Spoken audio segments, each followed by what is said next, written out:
gotta turn my headset on. We got a couple people here. Equinox Shadow and Real Cygnus. Good to have you here. And Stanley Tools. There you go. Which it is a misinformation. Yeah, he is. Yeah. Hey, Bid Snaker. What's up? Anyway, let's get on with it. This is Jeranism, the globe anomaly. So, this video stems from a conversation we had on Globebusters. We had a little talk with Max Egan, and you may know him from The Crow House. He also has made some awesome movies, so check those out. The Awakening, The Calling, Transformation. But he's got a great message. Anybody heard of this guy? Hey, RT96. Anybody heard of this Max Egan guy? I haven't. And he doesn't think too highly of the flat Earth. Yeah, Jaren's basically riding the grift till the jig is up. You can find him in the link below, so if you want to watch his stuff.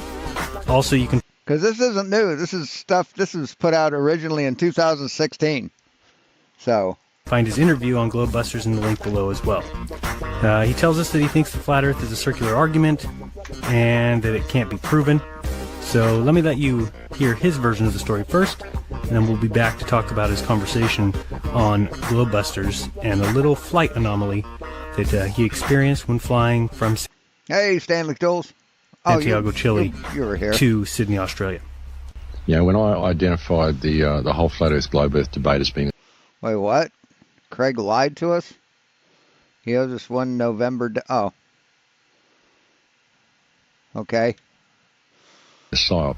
I wasn't saying that one side was particularly true. I was saying that the movement is being played as a divisive mechanism. It's being played as a psyop. You know, it's a psychological operation that's being used to... No, it's not a psychological operation, dude. It's just idiots not trusting the government and being gullible. To divide the community. And if you just look at what this movement has done, it's at loggerheads. It's put everybody at loggerheads with each other because you've got two sides stating an absolute. And everybody's arguing, if you listen to the flat earthers and the globe earthers talking to each other, each one of them is saying, you can't prove the Earth's flat, and the globe earthers are saying, prove the globe. That's the... No, I think you got it backwards there, pal. The globe earthers are saying prove flat Earth, and the flat earthers can't prove anything. The whole baseline when it comes down to it is prove the globe. Yeah. And ultimately, there are 5 models that are put forth for this Earth, and not one of them can adequately explain reality. Not yet. What? Wait, what? Say what? I hope you're talking about flat Earth models. You know, the jury's still out as far as I'm concerned. And I get accused of people put out videos saying Max Egan lying shill for the ball Earth because I don't agree that the Earth is flat, because I'm not able to take a position because as far as I'm concerned, the jury's still out on all the models. There isn't one model, like I said, that explains reality adequately, and no model that answers all of the things that are here. So why am I expected to take a position? Yeah, there is. The heliocentric model, buddy. What the hell are you talking about? And why am I accused of having a position simply because I won't take on someone else's belief system? You know what I'm saying? So you get involved in this circular paradoxical argument. It's an argument that's completely paradoxical, and you can't ever win the argument. No one can win from either side because each side is demanding absolutes when there are no absolutes. So he sees it as a psyop. He says it's a paradoxical argument, but he also noticed something very interesting on his recent flight from Santiago, Chile to Sydney, Australia. First off, he did show us that the flight exists, so we thank him for that. And second, he showed us a rather interesting anomaly that perhaps is a significant detail in the entire globe versus flat debate. So, spoiler is not. He didn't. So let's pick up the conversation that was on Globebusters and see what he's got to say and what his video shows. Yes, let's go. Actually share something else with you regarding that flight, which I found unusual, which I'm sure we will get something of interest from. And I don't know what it means, but this is what happened. Someone said to me, make sure you take your compass next time. So I did. I took a compass with me. I have a very good compass. I could turn my camera on and show it to you if you want. I could actually show you the video of this little particular section of the flight if you want it. And well, I was about five, maybe more, 5, 6, 7 hours, 8, I don't know, a fair bit in the flight. I've been asleep for about 5 hours. Hey, Shifty Eye Shady, what's up?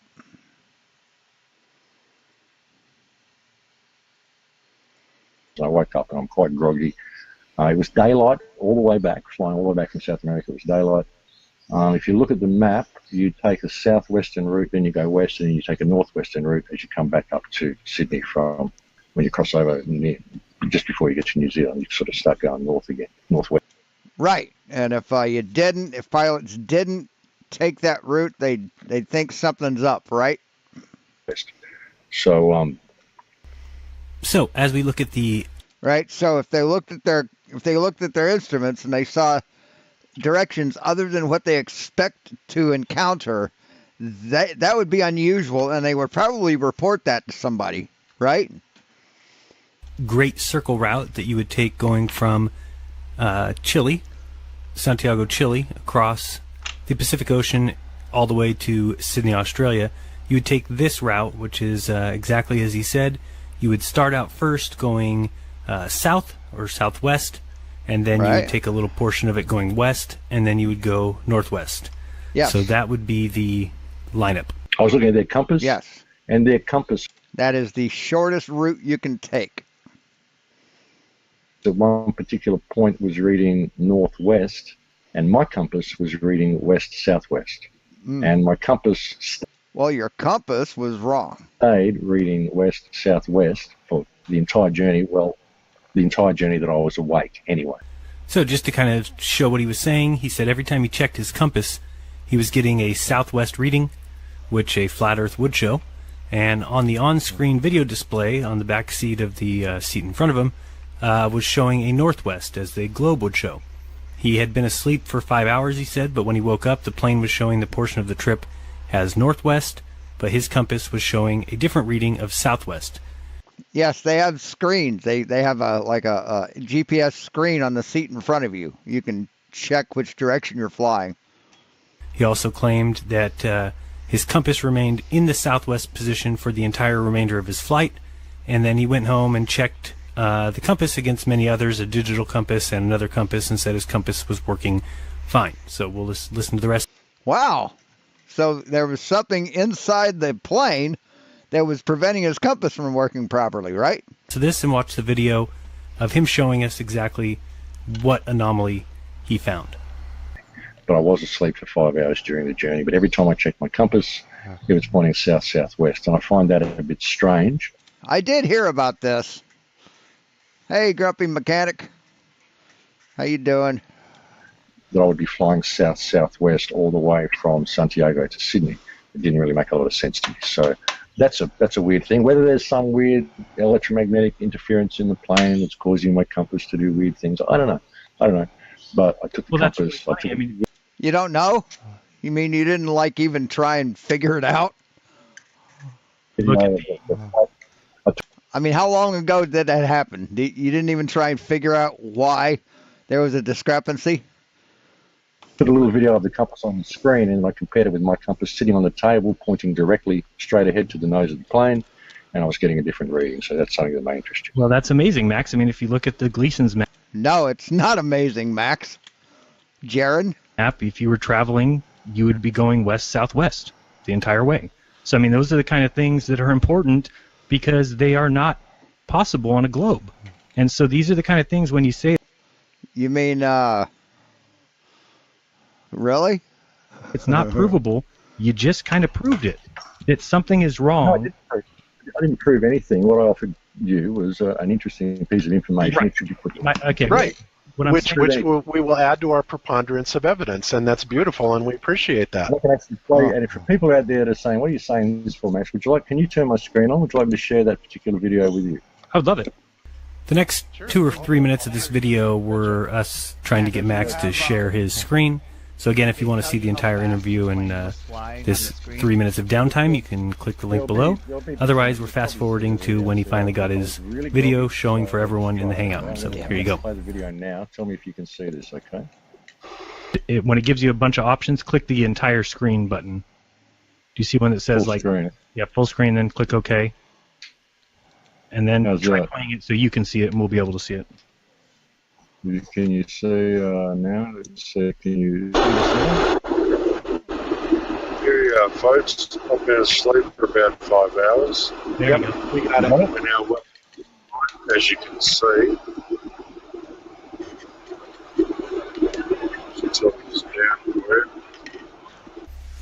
So here we can clearly see that the plane is in the portion of the flight that it's turning northwest, as seen by the on-screen display. Right.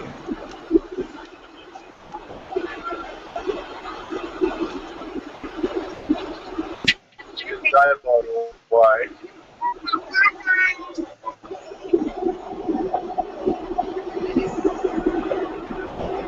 As you can see, it's mostly cloud. Just to cut to the chase.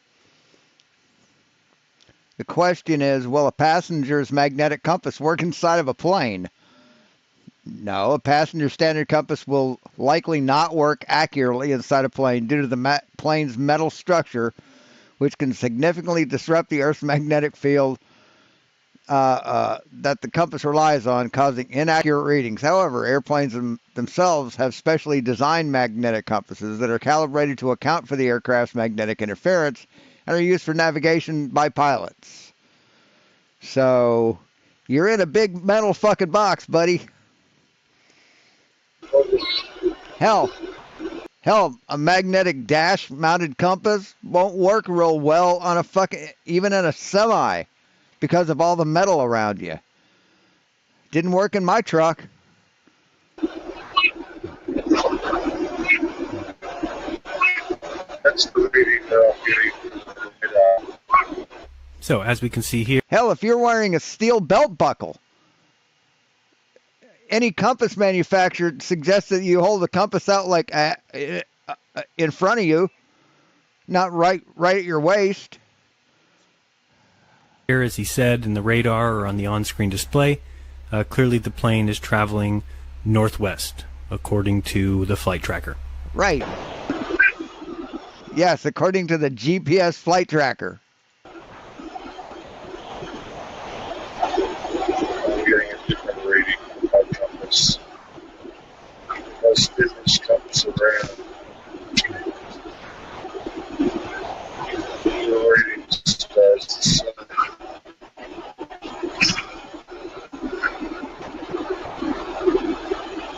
So they're giving me a reading of northwest. They're giving me a map direction of northwest. But on my compass, I'm getting a reading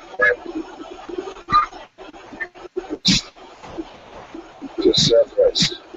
So, as you can see, the compass is clearly showing southwest or west. Yes, it's being attracted to the side of the plane over here. See where the light's coming in? That means the window's right here. That means the side of the plane is right there. He's probably sitting in the window seat, and the compass is being attracted to the metal in the plane, dude. That's what compasses do. West, southwest, and the on-screen display is showing it is going northwest. So, which would you trust there, Sparky? Would you trust the GPS tracking of the plane, or would you trust a cheap-ass magnetic compass inside of a metal box? Quite a large anomaly. No, it's not an anomaly. It's magnetism. So let's do that again. I love the gullible.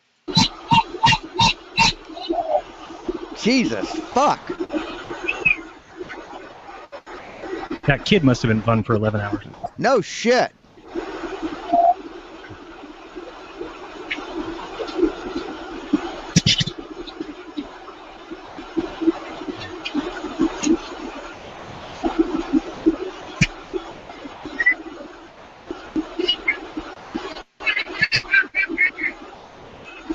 should have a section of the plane like a hold for all the children. Put them in pet carriers, stick them in a box. Air, pressurize it.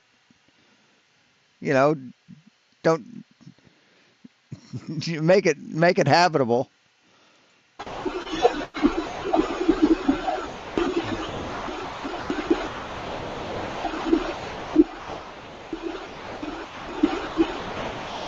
If you built a machine that anyone could own, free of charge, that made horrible, horrible sounds just at random and loud, ear-piercing, horrible, random sounds, broke everything it touched that it came in contact with, smelled bad, like all the time, cost the owner thousands of dollars a month, and what else was it? And it was illegal to destroy and just get rid of or turn off. You'd be in prison. But people can make kids every day. It's perfectly fine. Yeah, I'm actually looking at that on the Gleason's map, and that would tend to agree with the flat Earth map, Max's compass readings, wouldn't it, Jaron? Yeah, I mean, it definitely would be a southwest from Santiago to Auckland, or that would be southwest pretty much the whole time. I bet if he sat on the other side of the plane, on the other window seat, it would read southeast. Interesting. And that's what or northeast. I keep going back to, is that a whole idea of a great circle. They say you have to travel in that kind of a arc path, which is just not true. You could draw a straight line between. No, a great circle is a straight line between 2 points on a sphere. Dipshit. Auckland and New Zealand travel the straight line. Right, a great circle. You can't get any shorter a distance between 2 points as a great circle on a sphere. You just can't. Unless you tunnel. So there you go. Well, thank you for that, Max. Thank you for that. Not a problem. Yeah, thank you for that. What are we thanking him for? Sharing. I'll stop. Okay. Yeah, RT96. That's a good point. You're off. That's interesting. So you see, I'm open to things. But that's interesting. Yeah. You're not open to research. You're not fucking open to that, or else you would have found out why your compass didn't fucking work. And the discrepancy. What caused it? I don't know. Is there a problem with my compass? I don't know. And so you didn't bother even fucking checking. See, this is why they're not smart. I don't know. I spin it around. It looked all right. I don't know. I checked it with another compass when I go home. It looked good. Did you smell it? Did you taste it? Did it taste okay? Good. I checked it with a digital compass. It looked good. I don't know. Huh. That's what it gave me. Did you? So that's something interesting. It is. It's very Do it again, but check it right after you get off the plane and see what happens. See if it automatically, magically fixes itself. interesting because, when you look at it on the Gleason's map, it would tend to agree with the flat Earth model. Now, are we going to say that's conclusive? Nope, but it's an interesting Yeah, you would. tidbit for sure. Very interesting to see that. The flight Oh, it's very interesting. from Sydney to Santiago is 11.5 hours. The flight back is around about 14.5 because you're accounting for headwinds. So, as you can see, something is clearly weird about that. No, it's magnetism, Jaron. It's called magnetism. It's what magnets do. They're attracted to metal, especially metal inside a big fucking metal box. A particular flight, Sorry, tube. which seems to show northwest as the intended path of the flight, yet Max clearly showed, at least that portion of the flight was showing southwest on his compass, and he claims that it showed southwest the entire time he was awake. Let me show you a flat Earth map so you can get an idea of why that's a big deal.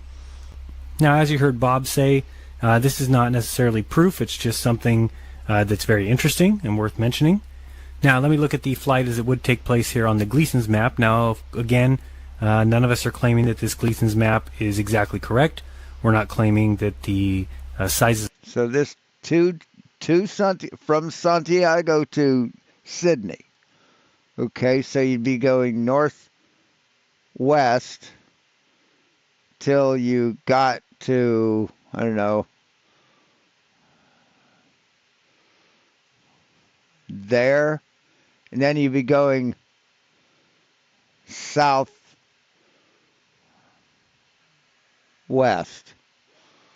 Huh. The exact opposite direction is that you flew. Okay? And it would take a lot longer. You know how long it would take to go this far, buddy?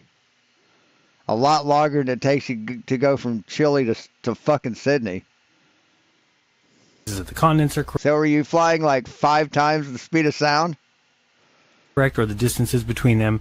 It's just something to give us an idea if we're looking at a flat Earth kind of model. You can see the black line. And you don't have any jet streams to save your ass on this one. Being the flight's path if it were on a flat Earth. And if you look at the lines that have the green on them, those are lines where the plane would be flying northwest.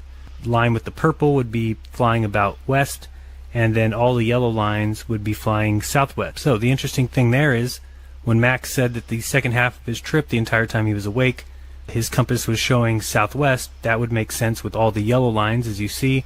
Remember, north is relative to where you're at, with south behind you, so that's what those little pink lines show us. And as you can see, all the yellow lines are actually a southwest flight direction, where...